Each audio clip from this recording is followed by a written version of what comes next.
बीहड़ घनघोर जंगल हैं और ये महाराज जी की कुटिया दिखाई दे रही है, बिल्कुल साधारण सी। सीताराम दोस्तों अभी मैं चित्रकूट के जंगलों में हूँ और जाने वाला हूँ एक बाल बैरागी संत की कुटिया में। महाराज जी की कुटिया मेरे पीछे जंगलों के अंदर है, तो आइए चलते हैं और देखते हैं किस तरह से महाराज जी एकांत में रहकर भजन साधना करते हैं।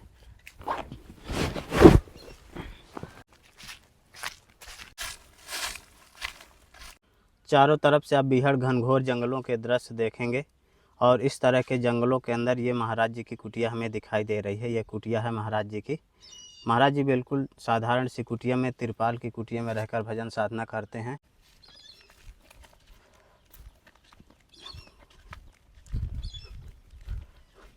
तो ये दोस्तों महाराज जी की कुटिया है। देखते हैं महाराज जी हैं कि नहीं हैं। कुटिया के बगल में एक देखिए चबूतरा बना है भजन साधना के लिए।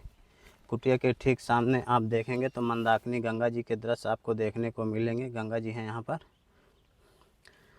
महाराज जी की कुटिया काफ़ी ऊंचाई में है और ये देखिए दोस्तों ये कुटिया है। यहाँ पर महाराज जी शायद भोजन प्रसाद बनाए करते हैं, क्योंकि यहाँ पर देखिए चूल्हा भी बना है, तवा भी रखा है। और ये कुटिया के सामने आप देखेंगे एक छोटा सा मंडप बना है पत्तों का छाया के लिए। सीताराम महाराज जी, लगता है महाराज जी नहीं है दोस्तों। महाराज जी की कुटिया के दर्शन आपको करा देता हूँ। कुटिया के बगल से आप देखेंगे तो लकड़ी वगैरह महाराज जी रखे हैं और यहीं पर महाराज जी भजन साधना किया करते हैं। और ये देखिए डब्बा वगैरह रखे हैं। यहाँ पर महाराज जी जल के लिए देखिए घड़ा मिट्टी में गाड़ दिए हैं। महाराज जी का माला भी टंगा है। और ये देखिए ये महाराज जी की दोस्तों सामग्री भी यहाँ पर रखी है। पूजा पाठ की सामग्री भी रखी है, कमंडल भी रखा है और महाराज जी की सामग्री भी रखी है। लेकिन महाराज जी अभी हमें दिख नहीं रहे हैं। कुटिया के सामने महाराज जी देखिए लकड़ियों की बाउंड्री बना दिए हैं और ये लकड़ियाँ महाराज जी अपनी टिक्कर प्रसाद बनाने के लिए रखे हैं। कुटिया के चारों तरफ से आपको दिखा देता हूँ। ये पन्नी तिरपाल है और इसमें तूफान में हवा में उड़े ना, इसलिए इस नीचे से पत्थरों से दबा दिए हैं। पीछे तरफ से इस तरह से महाराज जी कांटे वगैरह लगा दिए हैं और ये झंडा लगा है हनुमान जी महाराज का। ये देखिए इधर तो महाराज जी नहीं हैं। सामने मंदाकिनी गंगा जी के दर्शन होते हैं। आइए उधर भी देख लेते हैं, शायद महाराज जी स्नान ध्यान करने चले गए हों।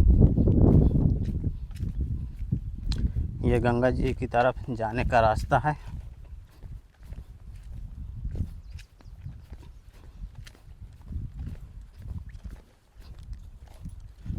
सीताराम महाराज जी।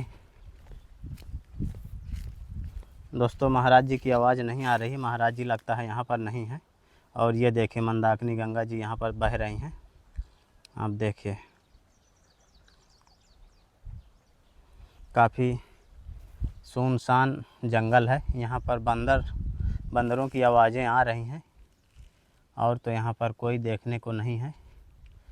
काफ़ी ख़तरनाक और डरावना भी है। उधर सामने की तरफ आप देखिए कुछ खूंखार आवाज़ें आ रही हैं, पता नहीं कौन जानवर छिपे हैं। तो आइए दोस्तों चलते हैं सीधा महाराज जी की कुटिया की ओर। दोस्तों महाराज जी के दर्शन आज नहीं हो पाए। महाराज जी शायद कहीं चले गए हों सामग्री वगैरह लेने, या कहीं और जंगलों में बैठकर भजन साधना कर रहे हों। कभी कभी संत महात्मा जंगलों के अंदर फल फूल तोड़ने के लिए चले जाते हैं, क्योंकि जंगलों में कुछ फल भी मिल जाते हैं। इस समय तेंदू का सीज़न चल रहा है, हो सकता है वहाँ कहीं चले गए हों। और जंगल में धीरे धीरे अब हरियाली भी आने लगी है। पेड़ पौधों में आप देखेंगे तो पत्तियाँ हरी हरी दिखने लगी हैं।